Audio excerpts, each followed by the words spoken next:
That looks really good actually, with the controller facing up and then the console right beside it. I'm really liking that look.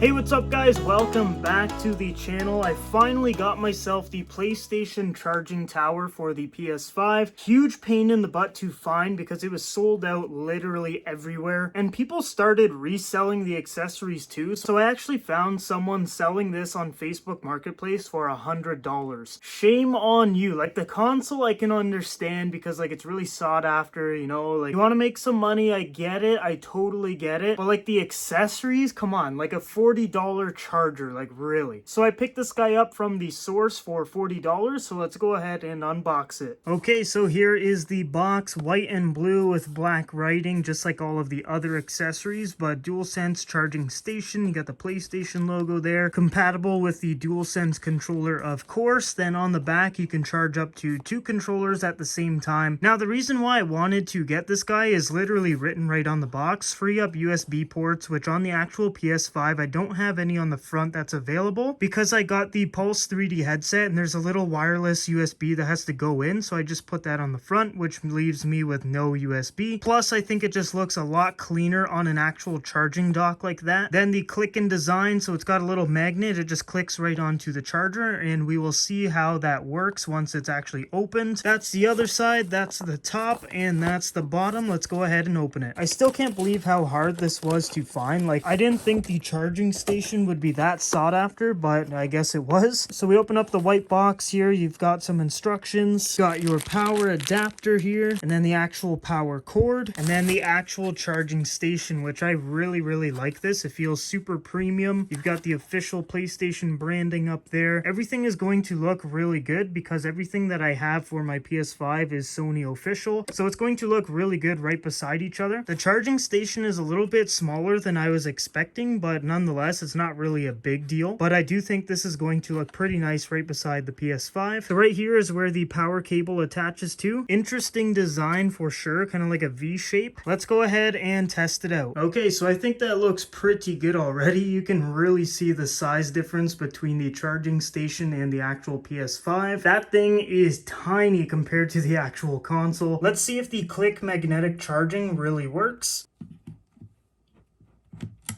Okay, I heard the click and the controller's charging. That is pretty nice. You've got the orange glow to indicate that it's actually charging, and I think it looks really good. Now, I don't have a second controller, but if I did, it would just obviously go right behind it on this spot right there. But for now, I think that looks pretty good. Like, that looks really good actually, with the controller facing up and then the console right beside it. I'm really liking that look. And then I'll probably get a little headphone stand for my Pulse 3D headset, so it's all kind of on the same area, but I do really like the look of it. Another really cool touch on the charging station is you can see all these little grooves in there. That's actually the PlayStation buttons, like the X, triangle, square, everything. It's actually built right into the actual charging station, just like on the actual console, which is a really nice touch by Sony. So do I think that the charging tower is worth it? In my opinion, yes. It's $40. It's going to free up USB space on your PS5. It looks really good, and it will help to clean up things by not having wires and cords laying around, which that's kind of what I'm trying to do to my whole setup right now, is just eliminating any cords possible that don't need to be there. So instead of having a cord plugged right into the front of my PS5 looking really messy, now it's on a charging stand and it looks really good. Really happy with the purchase, regardless if I had to go to 12 stores or not. Now I just need to get another controller, put it on there, and then I can cycle between the two, and it's going to be super convenient just having it charge on there, and then, you know, when that one's dead, put it on, grab the other one. The charging station takes about 3 hours to fully charge the controller. Definitely longer than just plugging it in with USB-C on the top of the controller, but it really won't matter to myself because I only use one controller at a time. So whenever that one dies, like I said, just put it on the charger, grab the other one, and that 3-hour window isn't going to be a problem. So guys, leave a comment down below if you guys are going to pick up the charging station. Once again, I highly recommend it. I really like it. It makes everything look nice and it's really convenient. Might be a little bit hard to find, but please do not spend $100 by buying it from somebody. The resellers are out, man, and they are not playing around this Christmas season. Please don't buy anything for resale value, especially because they charge like a ridiculous ridiculous amount right now just because of all the hype with the PlayStation 5, but I hope everyone gets a PS5 soon because it is a blast. I love the PS5 so far. But anyways, that is it for the video. I hope you guys enjoyed it. If you did, make sure you like and subscribe. I hope you guys all have a great day, and I will see you guys in the next video.